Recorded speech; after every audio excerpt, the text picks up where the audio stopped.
mga ka-sideline! Para sa vlog na ito, ang binabala ko naman talaga ay ipakita sa inyo ang operations namin dito sa farm, kung paano namin isinasakatuparan ang aming health program para sa aming mga alaga. Ang problema lang mga ka-sideline. Nakalimutan ko, wala nung mga nagtatrabaho namin. Kaya ngayon, ang ending, mag-isa lang si Miss Aga. What? Na mag-i-inject dito sa farm. Itinuloy ko pa rin ang paggawa ng video na ito para ipakita sa inyo na kaya ninyo na magkaroon ng health program kahit mag-isa lang kayo na nag-aalaga sa mga kambing ninyo. Pero syempre, makakatulong ko rin na may kasama tayo sa paggawa o pag-inject ng ating mga alaga. Pero sa kaso ko, gusto ko ipakita sa inyo na kayang-kaya natin ka-sideline ang maisakatuparan ang ating health program. Kahit mag-isa lang tayo. Oo, nakakapagod, pero kayang-kaya. Alright! Napansin ko kasi mga ka-sideline na pumapangit na yung mga balahibo ng aming mga alaga. At isa lang ang ibig sabihin doon. Kailangan na silang A. Mapurgahan at B. Mabigyan ng B-complex at ADE. So nabanggit namin sa mga nakaraang vlogs namin dito sa sideline.ph na hindi po magandang senyales ang pumapangit na ang balahibo ng ating mga alaga. Kaya ngayon, gagawan natin yan ng paraan ka-sideline. Kaya ka-sideline, samahan nyo akong mag-isa. Samahan nyo ngayon ako na mag-inject ng B-complex at ADE at magpurga gamit ang Wormbet Ivermectin. Oh yeah!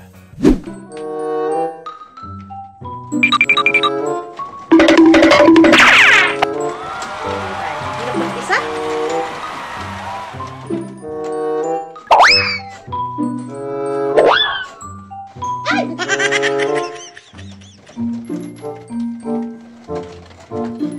ADE?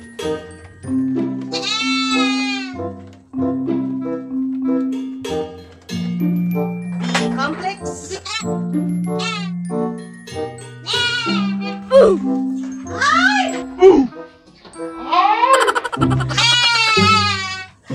Nasipa niya ako. Wormbet Ivermectin. Okay.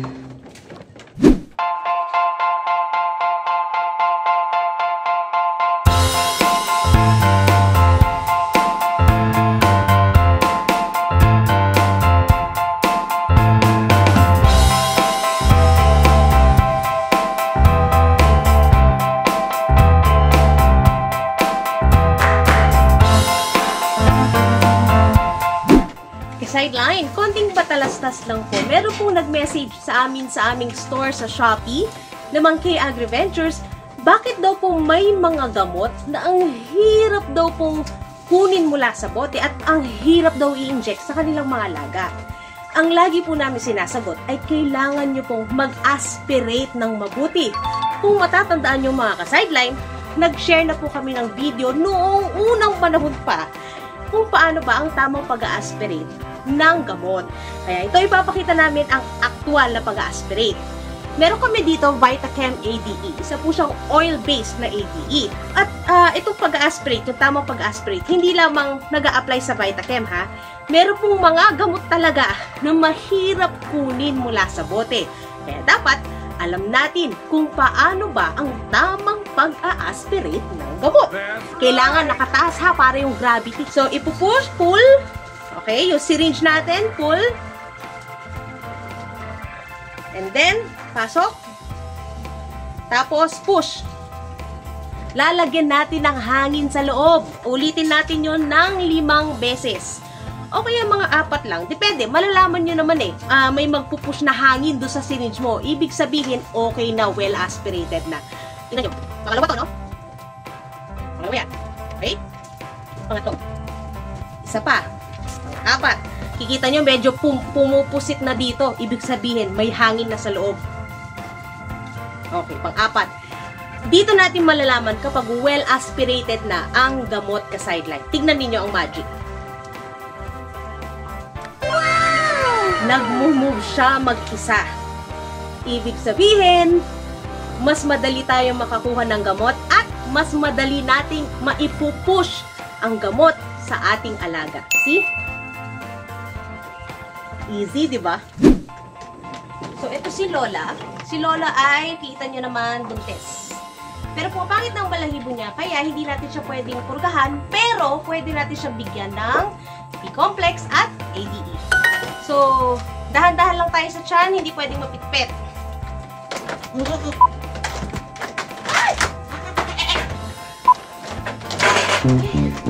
Ang hirap mag-isa.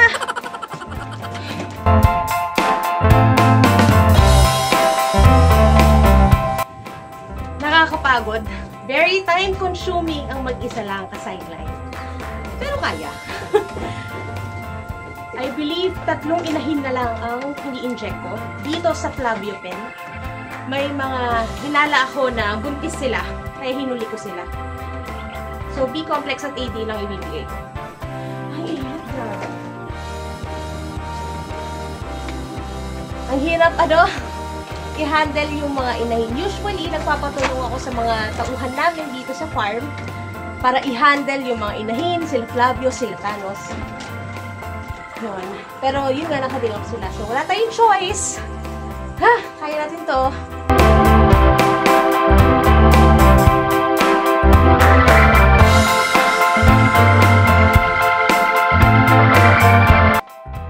Last na!